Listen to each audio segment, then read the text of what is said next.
Hi everyone, welcome back and Happy New Year. This is episode 6 of The Human Condition, and I have to confess I'm quite mentally constipated. I've been sitting here for a while and I was considering giving up, but then I thought, just hit the play button and go with the flow. I think that's what I'm gonna try and do, because the thing is, there's so much to talk about, so much to discuss, and if I just look at one of your comments, there's inside one comment there's I think 5 or 6 things that you could expand on for hours, so thank you for that. And yeah, it's a really interesting undertaking that we're doing together here, and I think that we should start considering entering in this form of conversation where I can actually pick up your comments and reply to them, and in so doing, we can take steps further, because I think that any one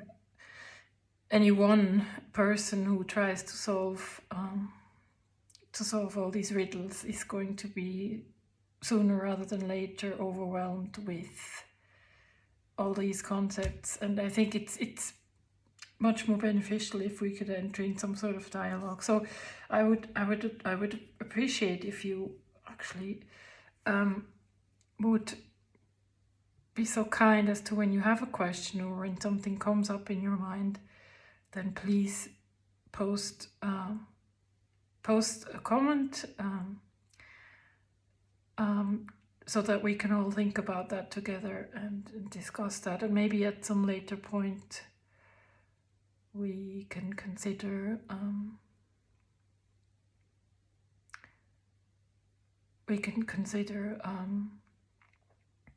live discussions, but that's gonna have to wait for a little bit, because let's just lay the foundations, I guess. I still feel we have some foundations to cover, and I'm hoping to do that in this series, The Human Condition, and then after that we can think about other formats and topics to discuss. So anyway, I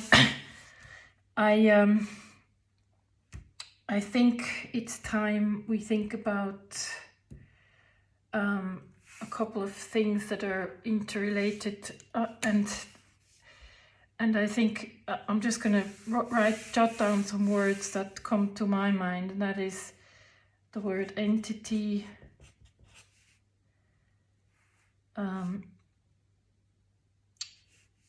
I-ness or me-ness, the word self, the word beingness, and the word emergence. And as I'm looking at these 4 terms right now, I'm just trying to, I'm going to try and put emergence at the right sort of, if that is some kind of causality, like if one could cause the other, then I think emergence, I would place it right here between beingness and self. Okay, and let's take it from here. Obviously, if last time we discussed that there's all these different fields. There's philosophy, there's esoteric, all kinds of esoteric literature, there is scientific literature, there's philosophy, and what I of course forgot was to mention psychology as a field in itself, because that seems to be something we'll have to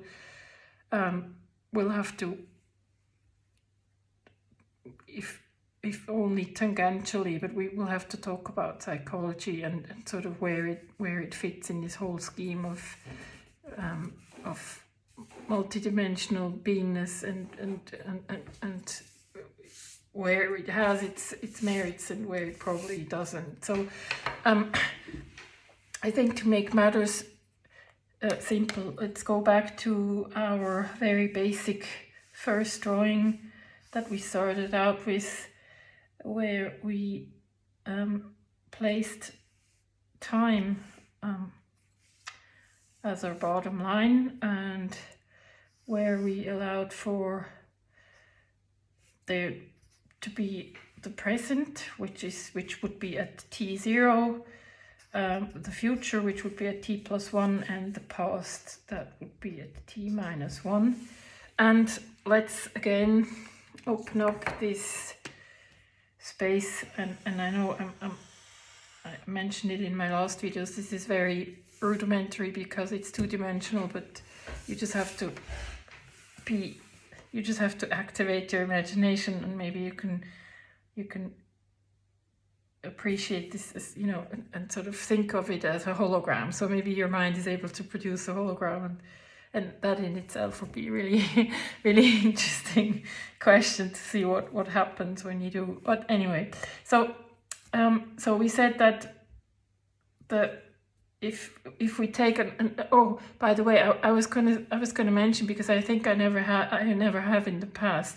If you look at the past videos, then you could think that I seem to minimize human beings to their brains, and obviously there's a reason for that. But just know that is not at all what I'm trying to do. I'm not trying to minimize human beings or reduce human beings to just their brains. I think in order to find our way forward with all these complicated concepts, we should. I'm sure we're gonna talk about the concept of having a soul at some point, and see, we already, so then we would veer into the direction of religion, which I'm trying to avoid, because I don't want to take anything away from anyone, and I think any concept is as good as the other one, as long as it sort of helps you to advance your consciousness, or your state of consciousness. And obviously different points of states of consciousness require different types of concepts and theories and routes to go along or down. So but anyway, so let's just stick for the matter of simplicity to our very simple diagram right here, and suppose that the human brain, as we discussed many times before, when it does make perceptions, it always also, as a byproduct, produces this concept of I-ness or me-ness, and that's based on, or we should say, in order to develop such a concept, at least that's my understanding, we would presuppose the ability to perceive, right? I think there's got to be some level of perception possible in order for any organism to sort of co-perceive I-ness with having perception. So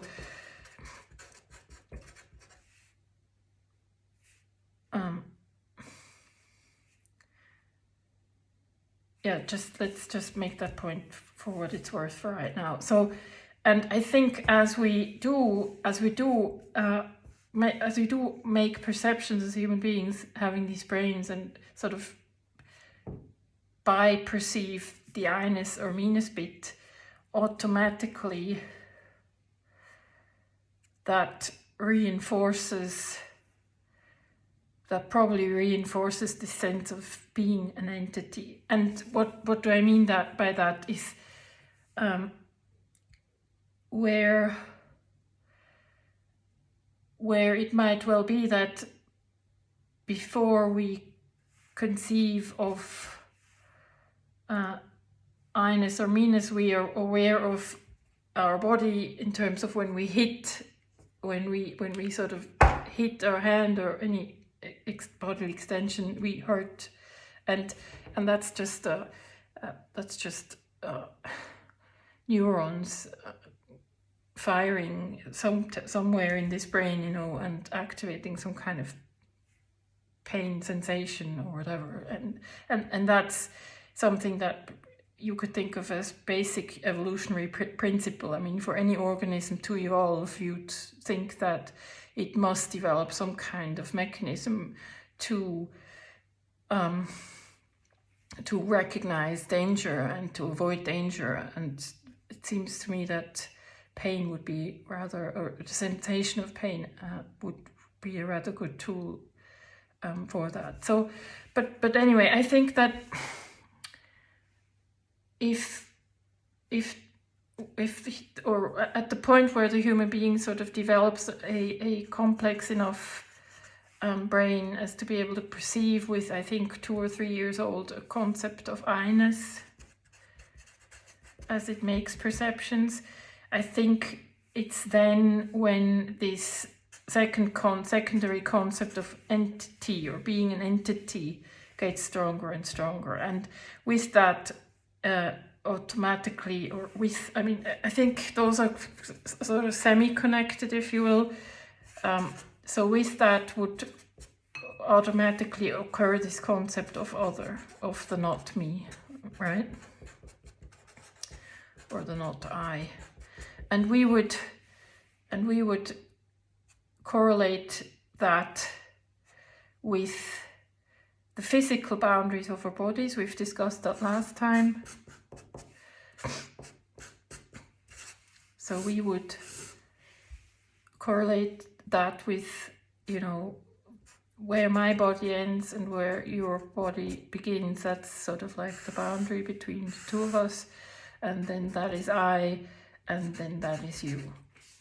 And it's just a mouthful, if you think about it, to realize that it's entirely possible, and it's very likely that both these are mere concepts, so they're not actually real, which brings us to another term, and that's reality. But let's jot that down up here. I don't think we can get into this bit today because it's out of camera, here. I wrote it down, so we're going to take that with us for some other time. So in videos past, I think it was, not sure, the first series, we discussed this before, where we said, so this entity, always this imagined entity of I, has the possibility to, either be concerned with things that happened in the past, connected with this entity or this body or this biological system that we call I. So it can sort of project itself onto past, we could say, content. And with content, I mean, of course, experiences, the whole bit. So it's not just something outside that is being consumed, but it's more like, the whole perception bit is in itself very complicated and multi-layered, multifaceted. I mean, having a perception does trigger neurons. It does trigger firing of neurons, does trigger biological responses up to physical responses. So all that, and I think that's not, I think that's not a point that we should forget about, because surely past content is not merely mental, at least I don't think. So I heard that in another discussion I saw the other day about some non-duality teacher, and one of their students asked, but what about somebody who experienced trauma in their past? And he rightfully pointed out that trauma has a tendency to the memory of trauma has a tendency to be memorized also on a physical level. So so that there can be triggers, even if they're sensory triggers, they can actually trigger a bodily sensation similar to the original trauma that one experienced in the past. I can prescribe to that from experience, and I think that's a problem that we will have to solve also in a separate discussion. But anyway, so basically the human being has the possibility to identify with that concept of I, to locate that concept of I in some sort of entity, and mostly that's the body, the physical body, and to correlate or to enrich this concept of I, to on an ongoing basis enrich this concept of I with experiences that either happened in the past or anticipated to happen in the future. And if we talk about the future, it's also relative to this individual brain, and it makes sense that you would, if you anticipate future, you would anticipate your position in that future, like the position of your being that entity in some future scenario. And you can spend any amount of experienced time on this time, on your personal timeline, so to speak. I mean, of course, on an ongoing basis in the now, you're making perceptions, and those are being stored as memories in your brain, so those are becoming part of your personal past content. Maybe you're more inclined to anticipate the future, not think so much about the past. Good for you in one sense, but still you're not in the now. And we established in the past that it probably would be beneficial to really be in this very 0 point sort of now space, because then, at least that's what we have hypothesized, whatever content had been accumulated in the past, content that is connected to this I concept or content that is anticipated, would not matter in that very moment, and therefore open up a possibility for you to pierce through from this 4-dimensional time space into other dimensions, of which we know not very much, and that we are trying to explore actually in these videos. But so there's some merit in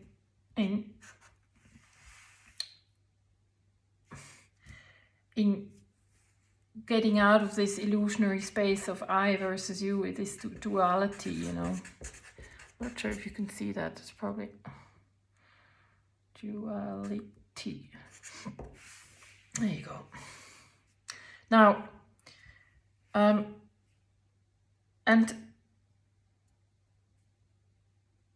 one of the comments hinted at a very interesting.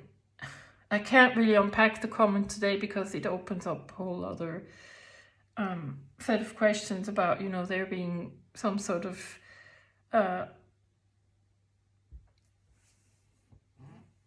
what's the relation to, if there is some sort of source consciousness, what's the relationship from the source consciousness to this consciousness in this brain?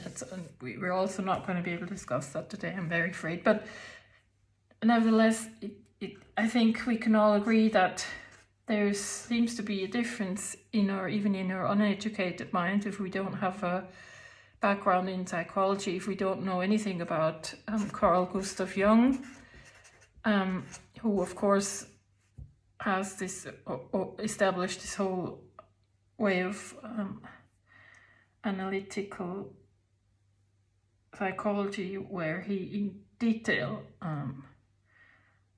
in detail talked about self and the concept of I and persona and the conscious, the unconscious, whatever. I mean, if you want to go into that sphere, please do. That's your psychology bit that one should probably know about. That's probably going to be beneficial for this discussion as well.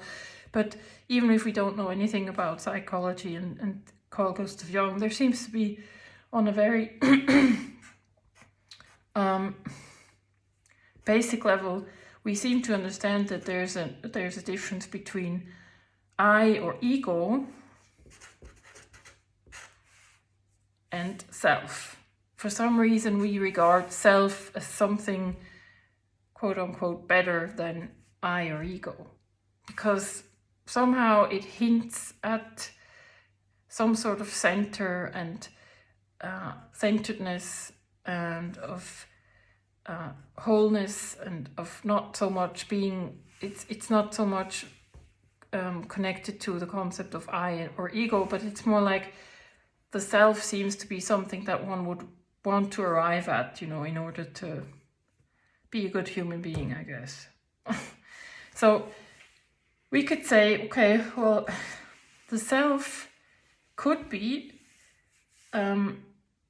what needs to be reached, right?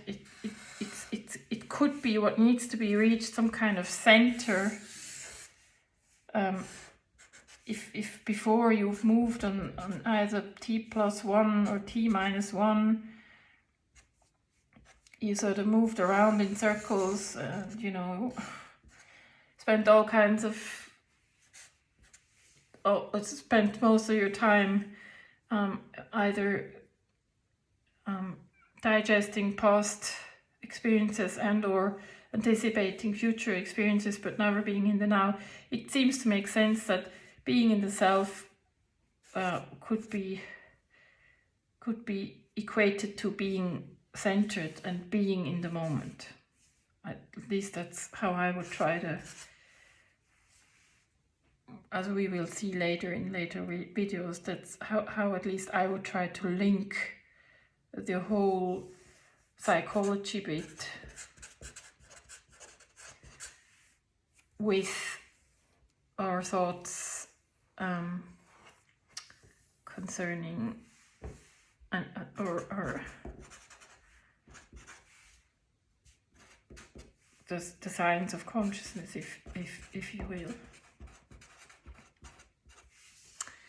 Now, what about emergence? Well, and why would I place it here? Well, we said at one point that there's a very strong possibility that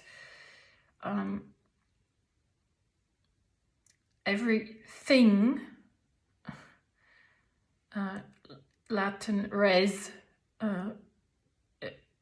everything comes out of a field of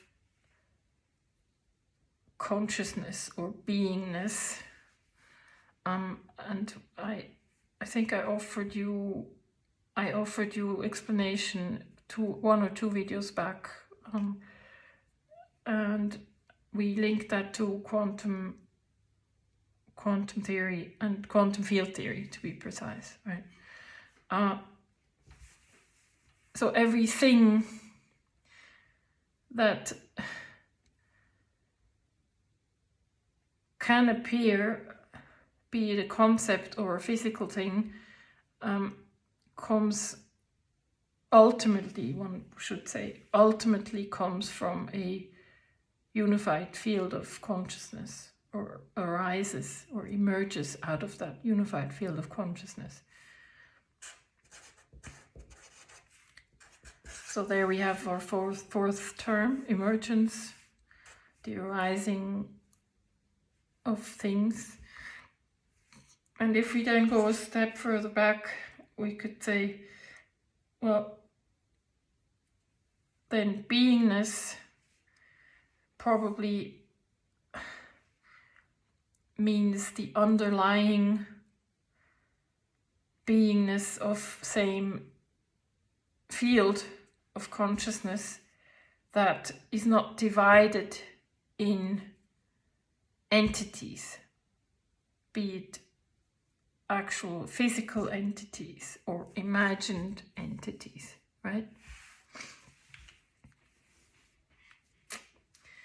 I hope that's...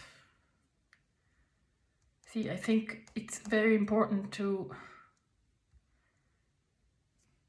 really be clear about the terms that you use and to have clear definitions of terms that you use and the concepts that you're using. And I hope that I was able to do that for these 5 concepts today.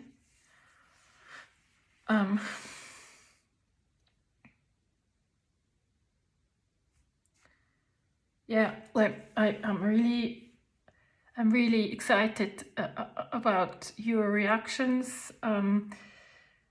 Don't feel forced to comment. Just do it when you feel that it's something you want to be doing, and you know, we'll figure out if this is a good for if it's going to be possible to actually enter into a dialogue. I would love to. I really would love to, because I do take your comments. They stay with me for days.